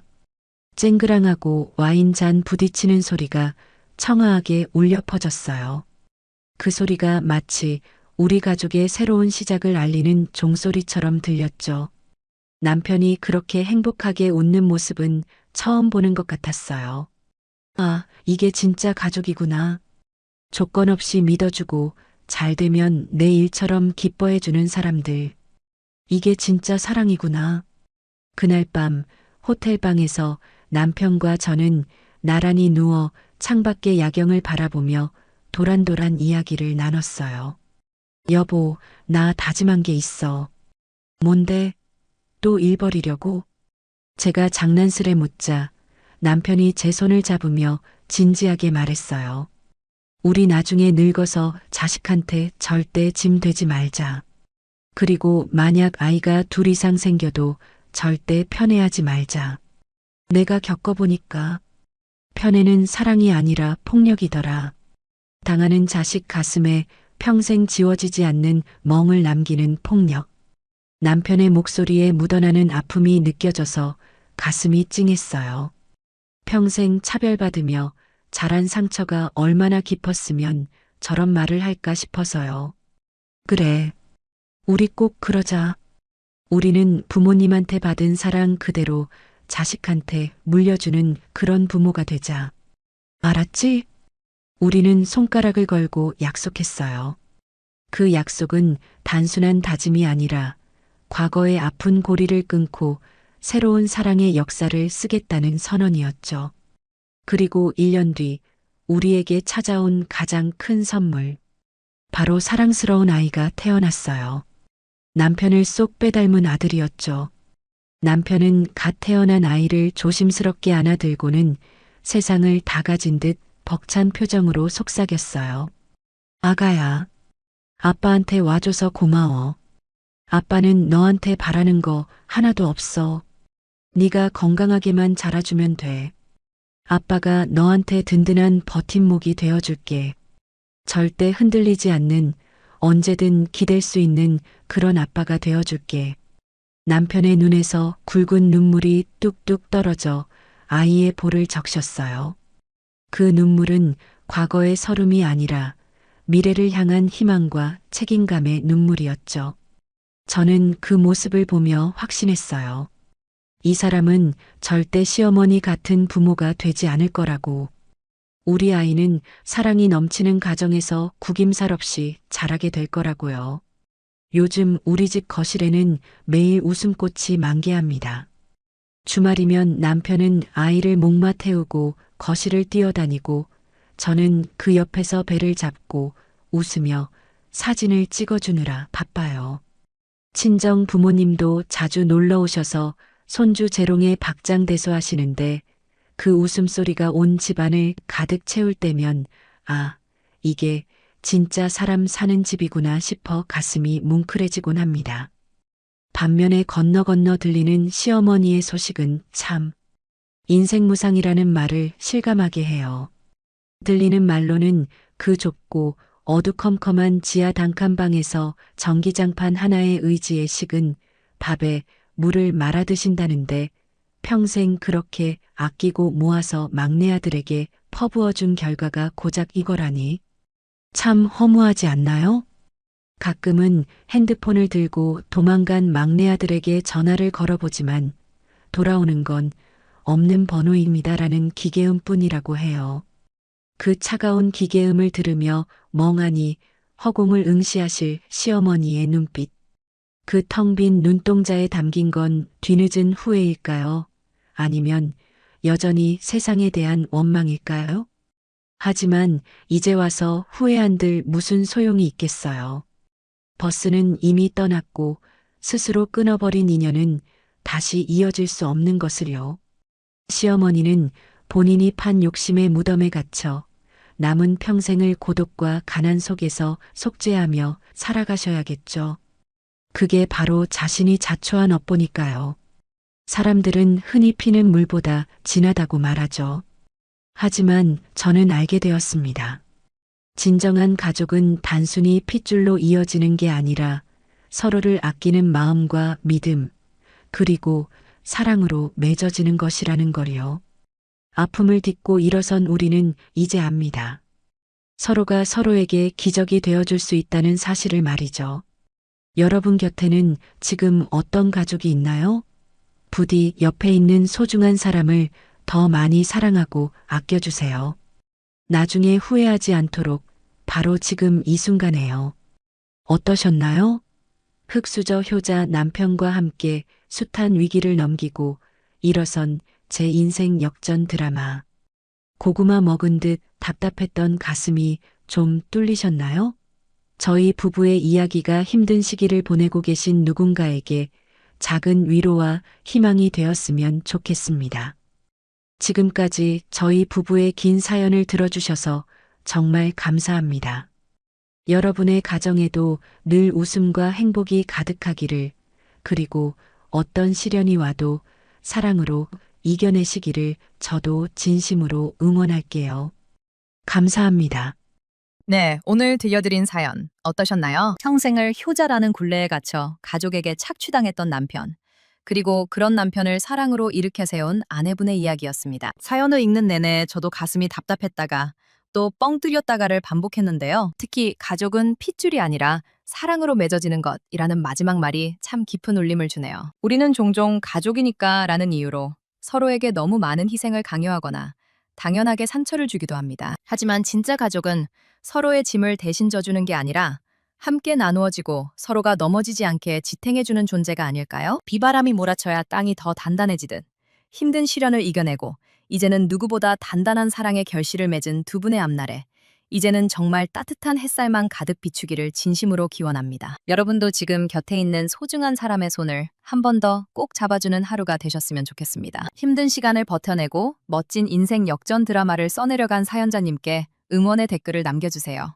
큰 위로가 돼줄 거예요. 오늘도 끝까지 함께 해주셔서 감사합니다.